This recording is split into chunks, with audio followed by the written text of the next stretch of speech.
मैं अशोक त्यागी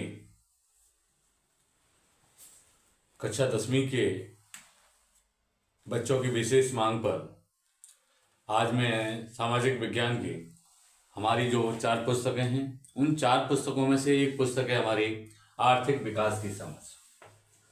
हमारी एक पुस्तक है आर्थिक विकास की समझ।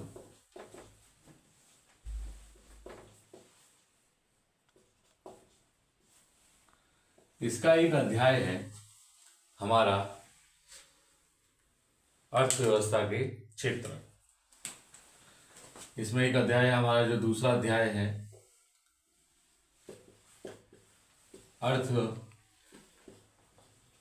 के क्षेत्र।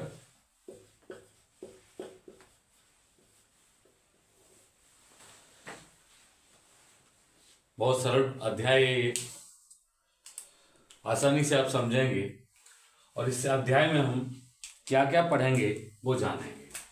देखिए, इस आर्थिक जो हमारी अर्थव्यवस्था है आपको क्या क्या क्वेश्चन क्या क्या पढ़ेंगे वो मैं विस्तार से बताऊंगा। पहले देखेंगे इसमें आप क्या क्या पढ़ेंगे, इस पार्ट में है क्या। तो सबसे पहले हम बात करेंगे अर्थव्यवस्था के क्षेत्र। ठीक है, अर्थव्यवस्था के क्षेत्र किसके आधार पर? उत्पादन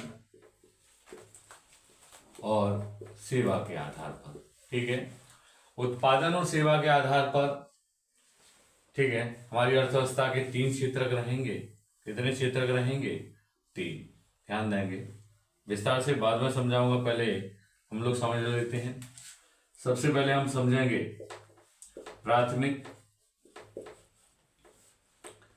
या कृषि क्षेत्र या कृषि क्षेत्र। दूसरा हम पढ़ेंगे इसी में, ठीक है, द्वितीयक या औद्योगिक क्षेत्र। ध्यान देंगे, औद्योगिक क्षेत्र। बिल्कुल सरल पाठ है, आसानी से समझ में आ जाएगा, परीक्षा में भी यों की त्यों प्रश्न आएंगे। इसके बाद हमारा जो तीसरा क्षेत्र है वो हमारा है तृतीयक या सेवा क्षेत्र। तृतीयक या सेवा क्षेत्र। इसके बाद इस अध्याय में हम और क्या जानेंगे, तो हम बात करते हैं। देखिए, इसमें हम लोग पढ़ेंगे किसके आधार पर? संगठन के आधार पर। किसके आधार पर? संगठन के आधार पर क्षेत्र। किसके आधार पर? संगठन के आधार पर क्षेत्र। 2 प्रकार के हैं। कितने प्रकार के? 2 प्रकार के। ठीक है, ठीक है, संगठन के आधार पर 2 प्रकार के क्षेत्र पढ़ेंगे। इसके साथ ही आप पढ़ोगे स्वामित्व के आधार पर। किसके आधार पर? स्वामित्व के आधार पर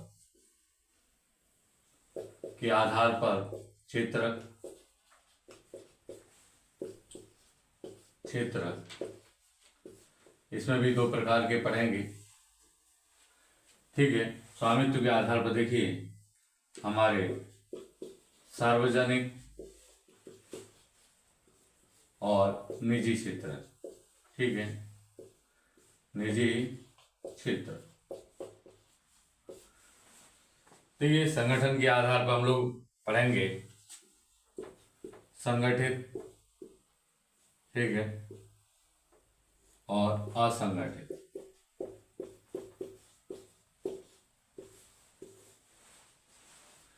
इसके अलावा इस अध्याय में और हम क्या पढ़ेंगे? अल्प बेरोजगारी,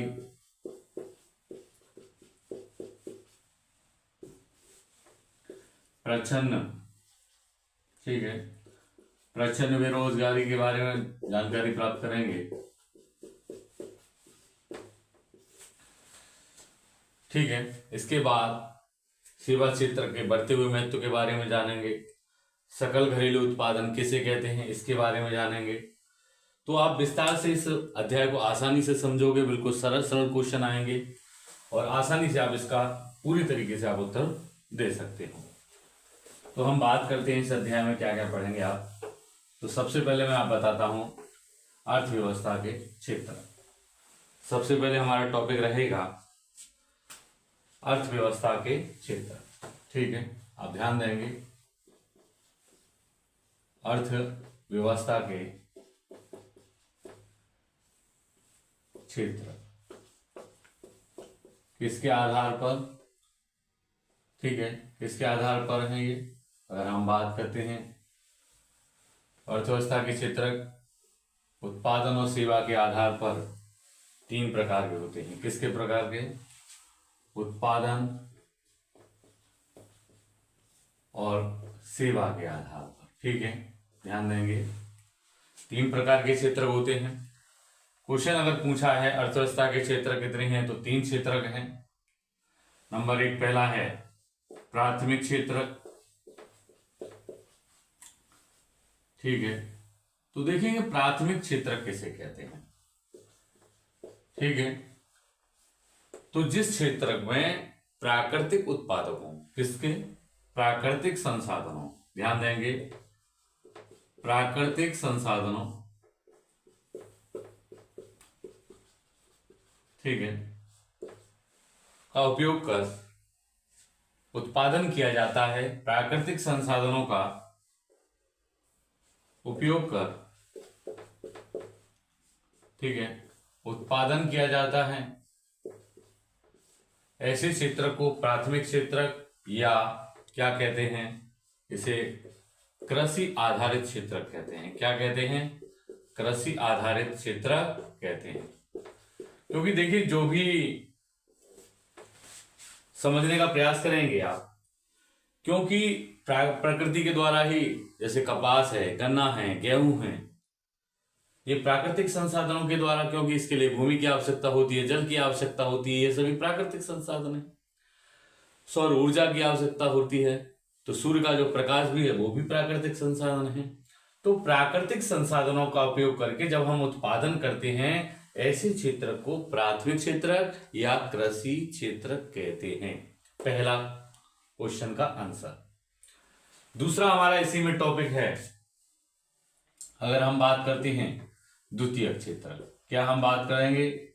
द्वितीय क्षेत्र। ठीक है, तो देखिए द्वितीय क्षेत्र ध्यान देंगे विशेषकर। देखिए प्राकृतिक संसाधनों से जब हम उत्पाद बना लिए तो कृषि आधारित क्षेत्र था। जब हम प्राकृतिक उत्पादों को, किसको? प्राकृतिक उत्पादों को या कृषि आधारित उत्पादों को, ठीक है, विनिर्माण प्रणाली द्वारा, किसके द्वारा? विनिर्माण। विनिर्माण का मतलब होता है कल कारखाने उद्योग। ठीक है, विनिर्माण प्रणाली द्वारा, विनिर्माण प्रणाली द्वारा, ठीक है, क्या होता है द्वितीय क्षेत्र में कि प्राकृतिक उत्पादनों को, किसको? प्राकृतिक उत्पादनों को विनिर्माण प्रणाली द्वारा मानव उपयोगी, क्या? मानव उपयोगी क्या बना लिए जाते हैं बच्चों? मानव उपयोगी पदार्थ बना लिए जाते हैं। ठीक है, या उत्पाद बना लिए जाते हैं। जैसे यहां हम बात करते हैं गन्ना में से क्या बना ली जाए? शक्कर बना ली जाए, गुड़ बना लिया जाए। ये क्या है?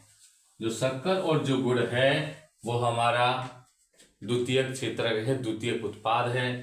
तो यह जो होता है वो विनिर्माण अर्थात उद्योगों के द्वारा होता है। तो इस क्षेत्र को औद्योगिक क्षेत्र भी कहते हैं। ध्यान देना, मैंने शुरुआत में बताया था हम क्या क्या पढ़ेंगे, तो इसको क्या कहते हैं? औद्योगिक क्षेत्र भी कहते हैं। ध्यान देंगे। अब आप देखेंगे कि द्वितीयक और प्राथमिक क्षेत्र को, ठीक है, प्राथमिक और द्वितीयक क्षेत्र को सेवा देने का जो कार्य करता है, ठीक है, प्राथमिक और द्वितीयक क्षेत्र को क्या देने का? सेवा देने का जो कार्य करता है उसे सेवा क्षेत्र, ठीक है, क्या बोलते हैं इसे? सेवा क्षेत्र या इसे शुरुआत में क्या कहते हैं, तृतीयक क्षेत्र। क्या कहते हैं, तृतीयक क्षेत्र। ध्यान देंगे, इसे क्या बोलते हैं, तृतीयक क्षेत्र। तृतीयक क्षेत्र क्या होता है कि दोनों क्षेत्रकों को, ठीक है, ध्यान देंगे इस पर, दोनों क्षेत्रकों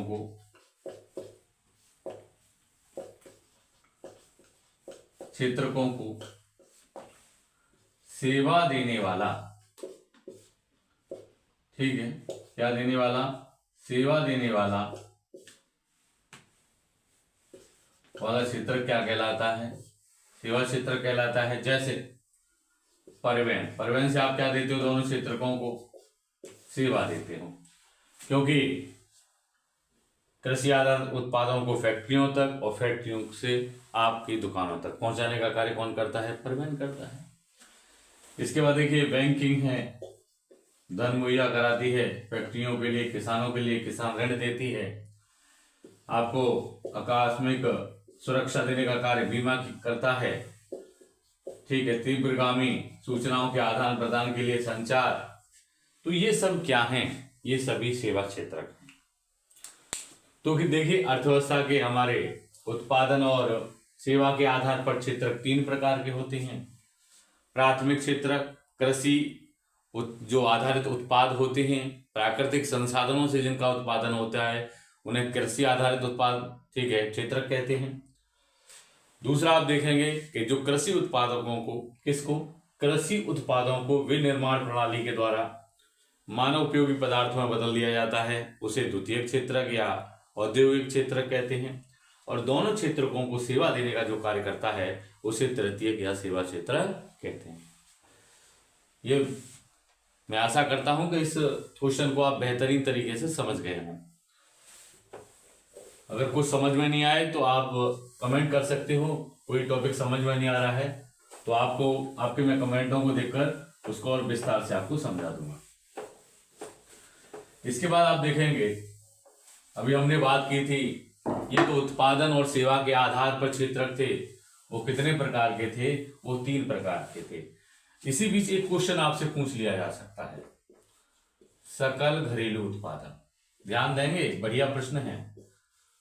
सकल घरेलू उत्पादन किसे कहते हैं, इसे आप क्या कहते हो, जीडीपी कहते हो। ध्यान देना, इसको आप क्या कहते हैं, जीडीपी। स्पष्ट ध्यान देंगे आप, इसको क्या कहते हैं आप, जीडीपी कहते हैं, सकल घरेलू उत्पादन कहते हैं। तो ध्यान देंगे, जो आपके तीनों क्षेत्र को, ठीक है, तो ध्यान देंगे किसी विशेष वर्ष में, ठीक है, किसी विशेष वर्ष में तीनों क्षेत्र को, ठीक है, अंतिम उत्पादन और सेवाओं के योग को, अंतिम उत्पादन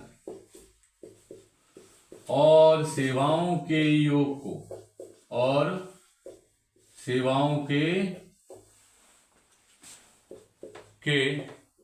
योग को, ठीक है, क्या कहते हैं, सकल घरेलू, ठीक है, उत्पादन। ध्यान देंगे, इसे सकल घरेलू उत्पादन कहते हैं।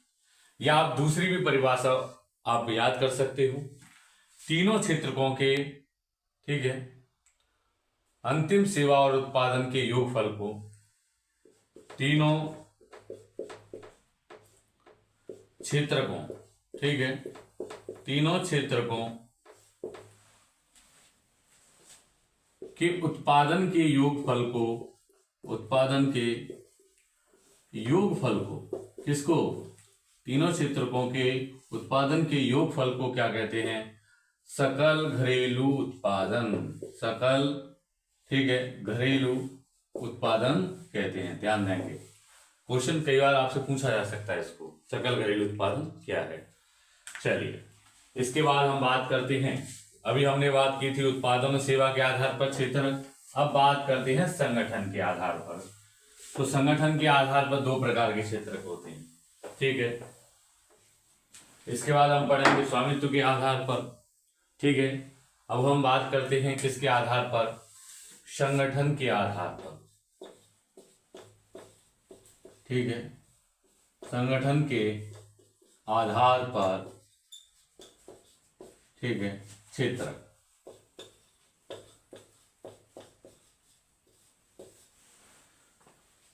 ठीक है, वैसे ध्यान देते रहेंगे आप। हम बात कर रहे हैं किसके आधार पर, संगठन के आधार पर क्षेत्रक। तो देखिए, संगठन के आधार पर क्षेत्रक दो प्रकार के होते हैं। कितने प्रकार के? दो प्रकार के। नंबर 1 संगठित, ठीक है, क्या संगठित क्षेत्र, ठीक है। अगर हम दूसरे की बात करें तो दूसरा होता है असंगठित क्षेत्र।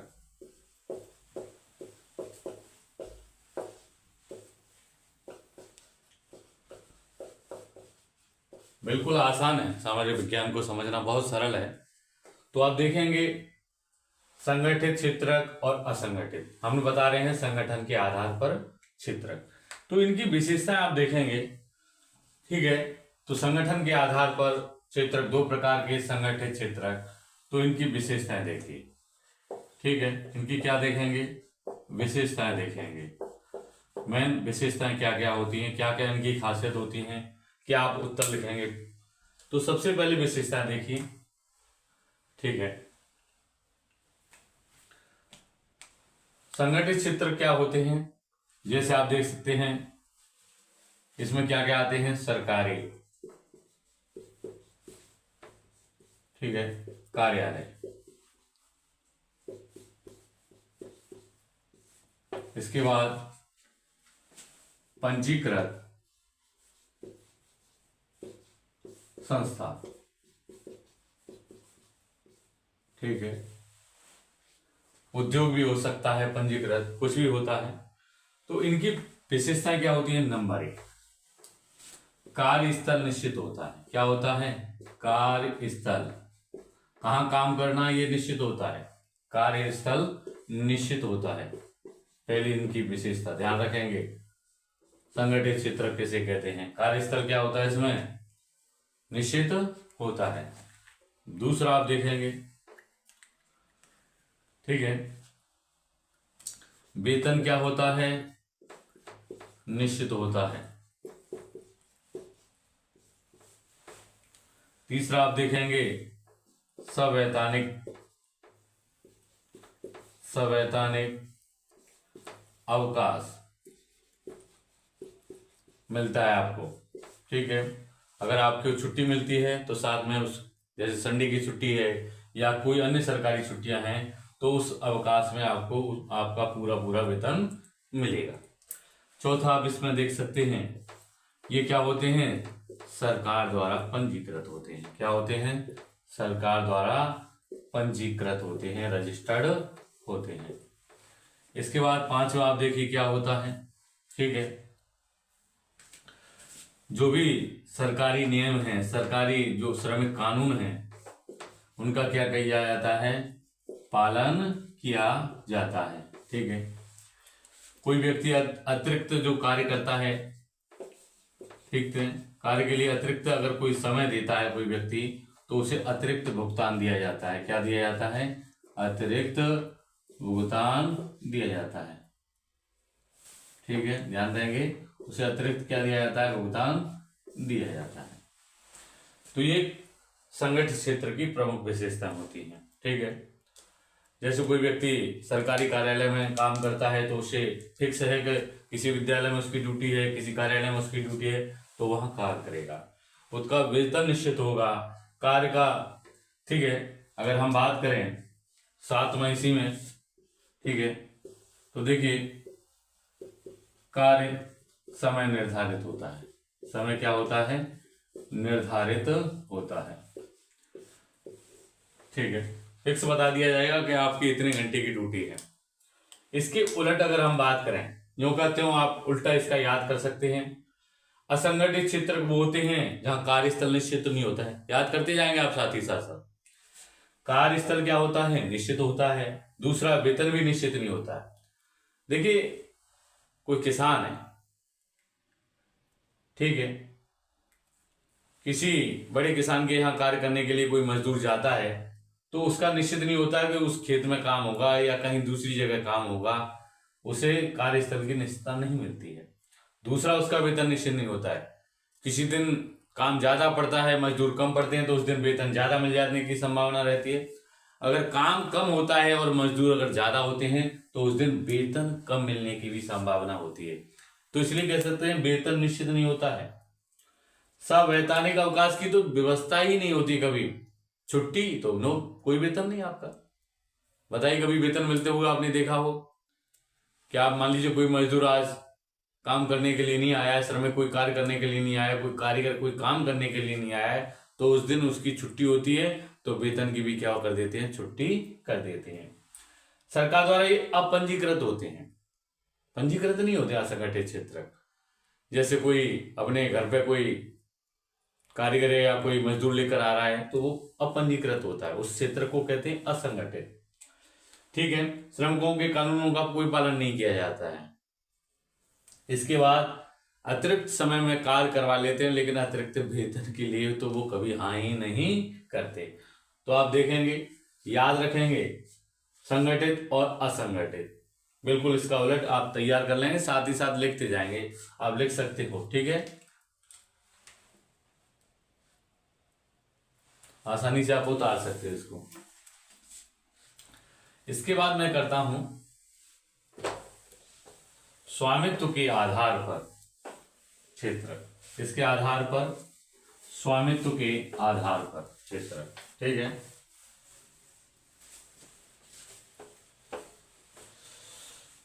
तो आप देखेंगे किसके आधार पर, स्वामित्व के आधार पर। ठीक है, किसके आधार पर, स्वामित्व के आधार पर, क्षेत्र के आधार पर क्षेत्र। बिल्कुल सरल है पूरा टॉपिक, आसान, बिल्कुल सबसे सरल। ठीक है, हम बात कर लेते हैं किसके आधार पर, स्वामित्व के आधार पर। ठीक है, तो देखेंगे कि स्वामित्व के आधार पर क्षेत्र कितने प्रकार के होते हैं। देखिए, जानेंगे। तो मैंने बताया था कि स्वामित्व के आधार पर क्षेत्र कितने प्रकार के, 2 प्रकार के होते हैं। कितने प्रकार के होते हैं, 2 प्रकार के होते हैं। ठीक है, नंबर 1 आपने देखा है, कुछ सार्वजनिक होते हैं। क्या होते हैं, सार्वजनिक, या हम कह सकते हैं सरकारी। दूसरे आपने देखे होंगे निजी। कैसे, निजी, या हम कह सकते हैं व्यक्तिगत। क्या कह सकते हैं, व्यक्तिगत। तो 2 प्रकार के क्षेत्र होते हैं स्वामित्व के आधार पर। भाई, जिन क्षेत्रों पर सरकार का आधिपत्य होता है, सरकारी नियंत्रण होता है, सरकारी सेवाएं होती हैं, ठीक है, वो क्षेत्र कहलाते हैं सार्वजनिक या सरकारी। और जिन क्षेत्रों पर किसी व्यक्ति या व्यक्ति समूह का अधिकार होता है, वो क्षेत्र क्या कहलाते हैं, निजी या व्यक्तिगत क्षेत्र कहलाते हैं। तो इनकी खासियत होती है, ठीक है, यहां सभी सरकारी लाभ मिलते हैं, यहां सभी सरकारी लाभ न देने का प्रयास किया जाता है। ठीक है, तो स्वामित्व के आधार पर क्षेत्र कितने प्रकार के, 2 प्रकार के, सार्वजनिक और निजी। जिन क्षेत्रों पर सरकार या सार्वजनिक नियंत्रण होता है, ठीक है, सरकार की नीतियां के अनुसार कार्य संचालन होता है, सरकार के अनुसार वेतन मिलता है। ठीक है, तो ये जो क्षेत्रक हैं वो सार्वजनिक होते हैं, जहां किसी व्यक्ति या व्यक्तिगत समूह का अधिकार होता है। जैसे हम बात करते हैं व्यक्तिगत में, रिलायंस की बात कर लो, जियो की बात कर लो, जो मुकेश अंबानी कृत है, तो वो निजी है। कौन सा क्षेत्रक है, निजी है। उसकी व्यक्तिगत नीतियां उसमें चलती हैं, वो अधिक लाभ के लिए कार्य करता है, श्रमिकों को कम से कम वेतन देने का प्रयास होता है वहां। तो ये क्षेत्रक है स्वामित्व के आधार पर 2 प्रकार के। कितने प्रकार के, 2 प्रकार के। अब देखिए, हम बात करते हैं बेरोजगारी की। ठीक है, किसकी? बेरोजगारी। तो बेरोजगारी किसे कहते हैं? ठीक है, ध्यान देंगे बेरोजगारी। तो बेरोजगारी क्या है? तो देखिए बेरोजगारी के बारे में, अगर किसी व्यक्ति को उसकी योग्यता के अनुसार कार्य नहीं मिलता है तो उसे क्या कहते हैं? बेरोजगारी कहते हैं। जब किसी व्यक्ति को उसकी योग्यता के अनुसार कार्य नहीं मिले तो आप उसे लिख देना क्या? बेरोजगारी। लेकिन अमूमन ये नहीं पूछेगा, आपसे पूछेगा जो पूछने वाली प्रश्न है, छिपी या प्रच्छन्न बेरोजगारी। ध्यान देंगे, छिपी या प्रच्छन्न बेरोजगारी किसे कहते हैं? बहुत बढ़िया प्रश्न है ये, कई बार बड़ी बड़ी परीक्षाओं में पूछा गया है। आप भी ध्यान रखेंगे इसको, आपकी भी परीक्षाओं में पूछा गया प्रश्न है ये, प्रच्छन्न या छिपी बेरोजगारी किसे कहते हैं। और ये सबसे ज्यादा किस क्षेत्र में पाई जाती है, ये भी आप ध्यान रखेंगे।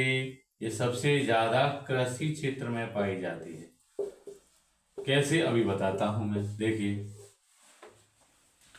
इसमें क्या है, किसी के पास मान लीजिए 5 एकड़ जमीन है, आप ही मान लीजिए, सोहन मान लो, रीता मान लो, कोई भी मान लो, 5 एकड़ जमीन है और घर में 5 सदस्य हैं और पांचों सदस्य उस कार्य में लगे रहते हैं, कृषि कार्य में लगे रहते हैं। अगर चाहें तो इसमें से एक व्यक्ति इस कार्य को पूरा कर सकता है। ठीक है, 4 व्यक्ति हैं जो अन्य कहीं बाहर जाकर और ज्यादा पैसा कमा सकते हैं। तो समझेंगे प्रच्छन्न या छिपी बेरोजगारी में, इसमें व्यक्ति कार्य में लगा हुआ दिखाई देता है। ध्यान रखिए, इसमें व्यक्ति कार्य में लगा हुआ दिखाई देता है, उसका योगदान न्यूनतम होता है। अगर उस व्यक्ति को उस कार्य से अगर अलग कर दिया जाए, हटा दिया जाए, तो उस कार्य पर भी खासा उस पर प्रभाव नहीं पड़ता। अर्थात व्यक्ति कार्य में लगे दिखाई देते हैं लेकिन उनको उनके कार्य के अनुसार ना तो वेतन मिलता है ना मजदूरी मिलती है। वो सिर्फ कौन सी बेरोजगारी का शिकार हो जाते हैं? वो प्रच्छन्न या छिपी बेरोजगारी का शिकार हो जाते हैं। इसको अल्प बेरोजगारी भी कहते हैं। क्या कहते हैं? अल्प बेरोजगारी। ध्यान देंगे, अल्प बेरोजगारी। चलिए, इसके बाद अगला हमारा टॉपिक रहेगा सेवा क्षेत्र का बढ़ता हुआ महत्व। अंतिम प्रश्न है इस अध्याय का। ठीक है, अगर कोई भी बात समझ में नहीं आई हो तो आप कमेंट बॉक्स में कमेंट कर सकते हो।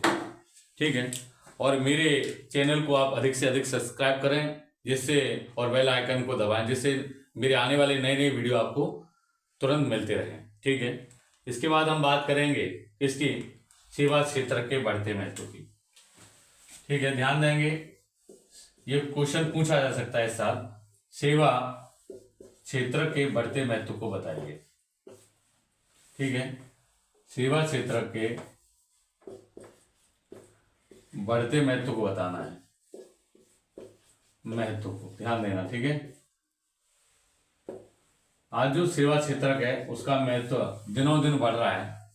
और क्यों बढ़ रहा है? देखिए, सबसे पहली बात आपने देखा है, आज नंबर 1 जरूरी या हम कह सकते हैं आवश्यक सेवाओं की वजह से आज हॉस्पिटल है, विद्यालय हैं। ठीक है, हम बात करते हैं किनकी? हॉस्पिटल की, विद्यालय की। ये सब किस में आते हैं? जरूरी और आवश्यक सेवाओं में आते हैं आजकल, ध्यान रखना। ठीक है, ये किस में आ रहे हैं? जरूरी और आवश्यक सेवाओं में आ रहे हैं। तो इसलिए इसका सबसे बड़ा महत्व बढ़ रहा है। दूसरा, आप देखिए, नवीन क्षेत्रों का विकास हो रहा है, जैसे पर्यटन की बात करें हम लोग। ठीक है, अगर हम पर्यटन के साथ जो नए नए रेस्तरां खुल रहे हैं, बड़े बड़े होटल खुल रहे हैं, तो इससे भी सेवा क्षेत्र का महत्व बढ़ रहा है। तीसरा देखेंगे, ठीक है, अगर हम बात करते हैं तो इस समय अगर बात करें तो सर्वाधिक रोजगार का सृजन करने वाला जो सबसे बड़ा जो क्षेत्र है वो कौन सा है? सेवा क्षेत्र है। इसके बाद चौथा आप देख सकते हैं, ठीक है, जो नवीन संचार और सेवाएं प्रौद्योगिकी है, संचार और प्रौद्योगिकी। ठीक है, ध्यान देना है, सबसे बड़ा इस समय क्रांतिकारी परिवर्तन हुआ है इसके क्षेत्र में। संचार और प्रौद्योगिकी के माध्यम से नवीन सेवाओं के प्रदान करने के कारण आज सेवा क्षेत्र का महत्व दिनों दिन क्या हो रहा है, बढ़ रहा है। देखिए, अगर हम बात वैसे देखते हैं कि सबसे ज्यादा किस क्षेत्र में व्यक्ति कार्य करते हैं, ध्यान देंगे इसी में है, इसी पार्ट में। तो सर्वाधिक क्षेत्र में कार्य करने वाले व्यक्ति कहाँ नियोजित हैं, आज हम बात करें तो कृषि क्षेत्र में। लेकिन आज अगर सर्वाधिक रोजगार करने या सृजन करने वाला कोई क्षेत्र है तो वो है सेवा क्षेत्र। तो आज सेवा क्षेत्र का महत्व दिनों दिन बढ़ रहा है। इसके बाद एक क्वेश्चन और है, ठीक है, कि असंगठित, मैंने बताया था अभी, ठीक है, किसके आधार पर, संगठन के आधार पर दो प्रकार के क्षेत्र बताए थे, असंगठित और संगठित। तो देखिए, संगठित में तो सरकारी नीतियां होती हैं, श्रमिकों के हितों की रक्षा की जाती है। अगला एक क्वेश्चन देखेंगे, इसी में अंतिम अगर मैं देखते हैं इसी को, कि जो असंगठित क्षेत्र के श्रमिक हैं, कहां के हैं, असंगठित क्षेत्र के, ध्यान देंगे। तो असंगठित क्षेत्र के श्रमिकों का संरक्षण कैसे किया जाए, ध्यान देना, पूछा जाएगा। असंगठित क्षेत्र के श्रमिकों, ठीक है, को संरक्षण कैसे दिया जाना चाहिए। भाई आपने देखा है, काम के घंटे निश्चित नहीं है, वेतन निश्चित नहीं है, काम मिले या ना मिले ये भी निश्चित नहीं है। तो ऐसी क्या नीतियां अपनानी चाहिए कि हमें असंगठित क्षेत्र के श्रमिकों को हम क्या कर सकते हैं, संरक्षण दे सकते हैं। तो देखिए क्या क्या सुझाव हो सकते हैं। तो सबसे पहले अगर हम बात करें तो सरकारी, ठीक है, सरकार की नीतियां, पहली चीज, सबसे बढ़िया चीज है, सरकार कुछ ऐसे नियम बनाए कि असंगठित श्रमिकों को रोजगार की व्यवस्था हो जाए। ठीक है, ऐसी नीतियां बनाए जिससे उनका शोषण ना हो। तीसरी, अगर दूसरी हम इसी में अगर बात करें, ध्यान देंगे, क्या हो, श्रमिक कानूनों का पालन। ठीक है, ध्यान देना, श्रमिक, ठीक है, श्रमिकों के कानूनों का पालन होना चाहिए। ठीक है, कानूनों का पालन हो, इससे भी वही उनके हितों को बचा सकते हैं। इसके बाद अगर हम तीसरी बात करें, अगर किसी क्षेत्र विशेष में कोई कृषि उत्पाद है, ठीक है, कृषि उत्पाद के आधार पर, ठीक है, क्या लगा दिए जाएं, उद्योग लगा दिए जाएं, तो वहां उनको रोजगार मिल जाएगा, उनका संरक्षण हो जाएगा। ठीक है, कृषि उत्पाद के आधार पर क्या लगा दी जाए, उद्योग स्थापित किए जाएं। ध्यान देना, जैसे कहीं आलू हो रहे हैं तो चिप्स बनाने के, ठीक है, सरसों का काम हो रहा है तो तेल मिल लगा दो, तो उनको क्या मिल जाएगा, रोजगार मिल जाएगा। चौथा, अगर उनको संरक्षण दिया जाना चाहिए, ठीक है, ध्यान देंगे आप क्या कर सकते हो उनको आप, ठीक है, तो उनके लिए अगर हम बात कर रहे हैं, निश्चित वेतन की बात की जानी चाहिए। उनका निश्चित वेतन भी क्या कर दिया जाना चाहिए, निर्धारित कर देना चाहिए। इसके बाद वेतन होना चाहिए। अगर हम बात करें उनके लिए, ठीक है, भविष्य निधि की व्यवस्था की जानी चाहिए। इन सभी नियमों को अपनाकर हम क्या कर सकते हैं, असंगठित क्षेत्र के श्रमिकों का संरक्षण कर सकते हैं। आज की क्लास के लिए बस इतना ही। चैनल को सब्सक्राइब करें, बेल आइकन को दबाएं और नए नए वीडियो पाएं। धन्यवाद।